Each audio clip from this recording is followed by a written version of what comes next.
अस्सलामुअलैकुम। तो आज हम क्वाड्रेटिक इक्वेशंस के बारे में पढ़ते हैं। पहले तो हम इसके इम्पोर्टेंस के बारे में पढ़ते हैं कि इसकी इम्पोर्टेंस क्या है, आखिर क्वाड्रेटिक इक्वेशन को हम पढ़ते क्यों हैं।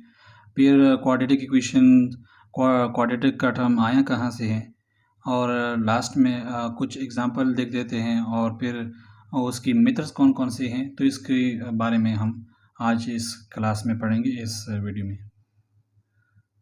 तो एग्जांपल ले लेते हैं आपकी डेली लाइफ की, कि फॉर एग्ज़ाम्पल अगर हमने एक स्टोन थ्रो की हवा में, तो वो कुछ इस तरह पाथ को फॉलो करके ग्राउंड को हिट कर लेता है। इसी तरह अगर एक तीरंदाज जब वो तीर को कमान से रिलीज करता है, तो कुछ इस तरह पाथ को फॉलो करके अपने टारगेट को हिट कर लेता है। या आप एक मिसाइल को ले ली, जब वो रिलीज़ किया जाता है तब वो इस तरह ही पाथ को फॉलो करके टारगेट को हिट कर लेता है।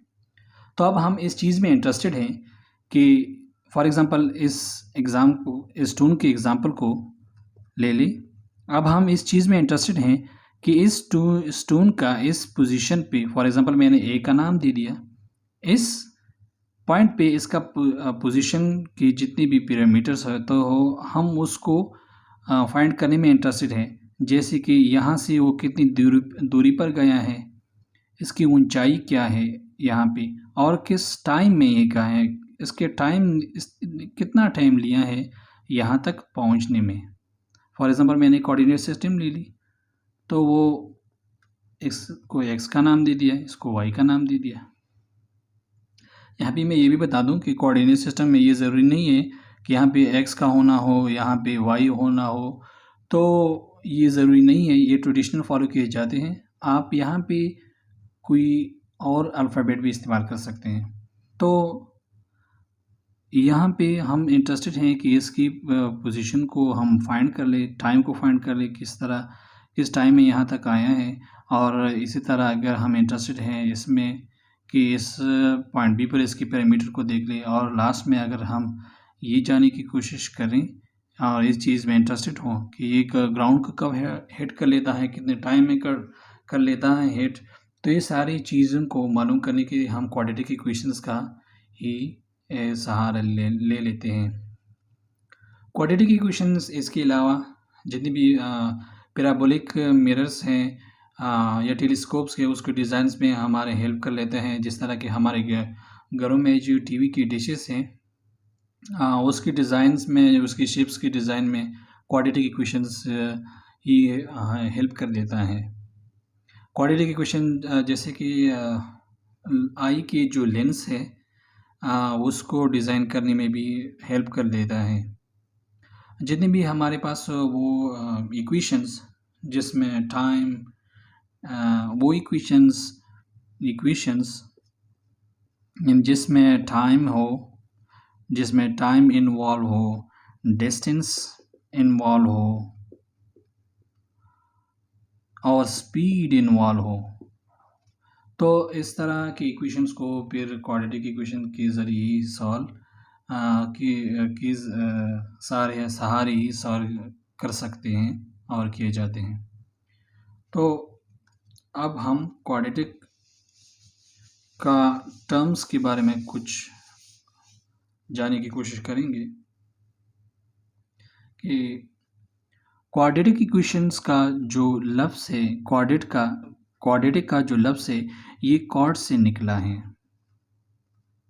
क्वाड, इस क्वाड का मतलब है स्क्वायर।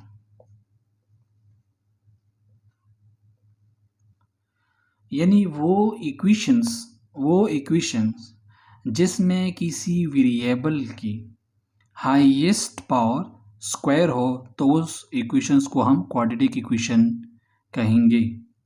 वो इक्वेशंस जिसमें किसी वेरिएबल की हाईएस्ट पावर जो हो वो स्क्वायर हो, तो उसको हम क्वाड्रेटिक इक्वेशन ही कहेंगे। जैसे कि अच्छा, मैं स्टैंडर्ड फॉर्म लिख लेता हूँ, तो उस पर फिर बहस करके समझ आ जाएगी आपको। क्वाड्रेटिक इक्वेशन की जो स्टैंडर्ड फॉर्म है, स्टैंडर्ड फॉर्म, जैसे कि ax² plus bx plus c x है इक्वल टू 0। जैसे कि ये इक्वेशन है। अब इसमें हमारे पास वेरिएबल जो है x है। इस इक्वेशन का जो हाईएस्ट पावर है यहाँ पे हमारे पास ये स्क्वायर है। इस इक्वेशन की, ये क्वाड्रेटिक इक्वेशन के स्टैंडर्ड फॉर्म है। ये जो टर्म है इसको जो ये है या b है वेरिएबल के साथ, तो ये इसके कोफिशिएंट कहलाते हैं, कोफिशिएंट है। और ये x जो है ये वेरिएबल है। क्योंकि इस टर्म का कुछ हमें मालूम नहीं होता, तो इस वजह से इसकी जगह पर फिर हम x लगाते हैं, तो ये वेरिएबल है। तो अब इस इक्वेशन में आप देख लें, क्वाड्रेटिक इक्वेशन, इस इक्वेशन में एक ही वेरिएबल है, यहाँ पे भी x है, यहाँ पे भी x है। यानी इससे ये जाहिर हुआ कि quadratic equation single variable equations है। Single variable equations of degree 2 या पावर 2 आप कह सकते हैं। तो इसके ax² इस टर्म को क्वाड्रेटिक टर्म कहता है। क्वाड्रेटिक टर्म, ये क्वाड्रेटिक टर्म है। इस तरह bx ये लीनियर टर्म है, और इस तरह c ये कांस्टेंट टर्म है, ये कांस्टेंट टर्म है। 0, जबकि ये 0, ये 0 इसमें एक्सप्रेशन है, एक्सप्रेशन सेट है जो 0 इसमें एक्सप्रेशन सेट है। तो क्वाड्रेटिक इक्वेशन, पहले कि क्वाड का मतलब क्या है। क्वाड यानी स्क्वायर, और स्टैंडर्ड फॉर्म क्वाड्रेटिक इक्वेशन की यही है, इस तरह है। फिर इसमें वो इक्वेशंस जिसका पावर हाईएस्ट पावर x² हो, उसको हम क्वाड्रेटिक इक्वेशन कहते हैं। और इस तरह फिर इस टर्म के बारे में यहाँ पे बता दी। ये क्वाड्रेटिक इक्वेशन के बारे में इंफॉर्मेशन थी। अब क्वाड्रेटिक इक्वेशन का कुछ एग्जांपल देखते हैं कि किस, जैसे कि स्टैंडर्ड फॉर्म मैंने बता दी, तो आप कुछ इसके एग्जांपल इंक्लूड कर लेते हैं। जैसे कि x² प्लस x प्लस 1, ये क्वाड्रेटिक इक्वेशन है, हाईएस्ट पावर इसमें स्क्वायर है। इसी तरह 2x पावर स्क्वायर है, यहाँ पे भी देख ली। इसमें अब लीनियर टर्म नहीं है, लेकिन हमारा जो मकसद है और हमारा जो मतलब है वो इस टर्म के साथ है। यहाँ पे 2x² है, चाहे वो बाकी इक्वेशन में x है या नहीं है, उसमें कोई बात नहीं है, लेकिन ये टर्म का होना ज़रूरी है क्वाड्रेटिक इक्वेशन में, क्योंकि इक्वेशन क्वाड का मतलब है यहाँ की स्क्वायर हो, जिसमें हाईएस्ट पावर किसी इक्वेशन में स्क्वायर हो। इसी तरह x² plus 2x equal to 0। अब यहाँ पे देख ली कांस्टेंट टर्म हमारे पास नहीं है, लेकिन दोनों ही x के टर्म मौजूद हैं, तो इसको भी हम क्वाड्रेटिक इक्वेशन कह सकते हैं। और ये भी क्वाड्रेटिक इक्वेशन का एग्जांपल है। इस तरह एक और लिख लेते हैं, तो ये भी क्वाड्रेटिक इक्वेशन के एग्जांपल है। ये सारे डिफरेंट फॉर्म वो लिखने में कुछ डिफरेंट है सारे, लेकिन सारों में एक चीज़ कॉमन है, वो है हाईएस्ट पावर। तो अब क्वाड्रेटिक इक्वेशन में इक्वेशन की कौन सी वो मेथड्स है जिसके ज़रिए से हम क्वाड्रेटिक इक्वेशंस को सॉल्व करते हैं। मेथड्स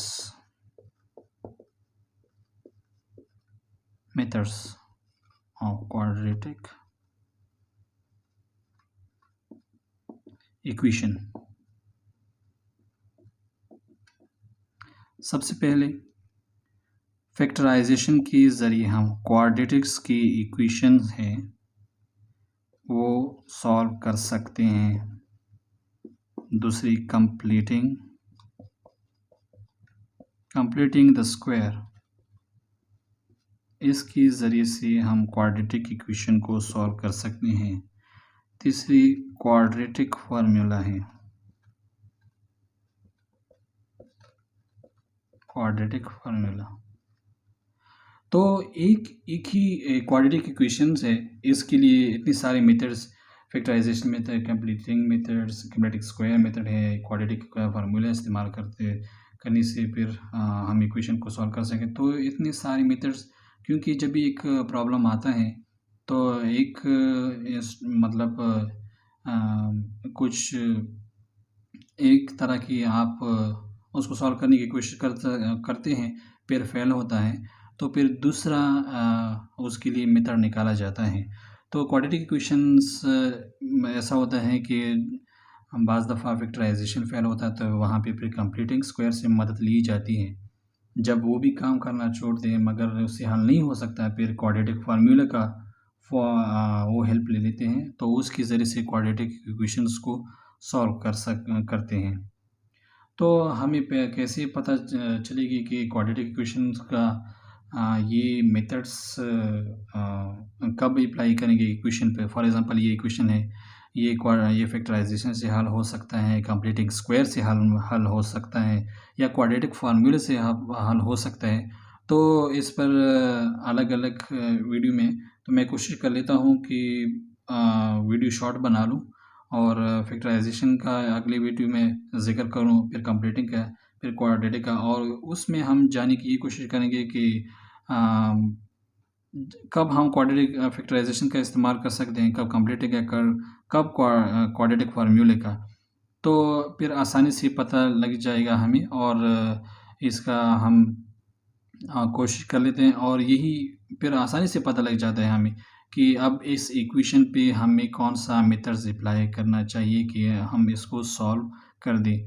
तो इन सारे मेथड्स पे मैं एग्ज़ाम्पल सॉल्व करता हूँ, और इसके अलावा डेली लाइफ़ की जो एग्ज़ाम्पल है वो क्वाड्रेटिक इक्वेशन की, चूँकि हमने इसके इम्पोर्टेंट के बारे में बात की, तो क्वाड्रेटिक इक्वेशन की डेली लाइफ़ की कुछ एग्ज़ाम्पल्स को सॉल्व करता हूँ फिर, और यही मेथड्स को अप्लाई करके, और यही मेथड्स किस तरह अप्लाई हो सकते हैं, तो इन सब पे अगली वीडियो में बात करूँगा।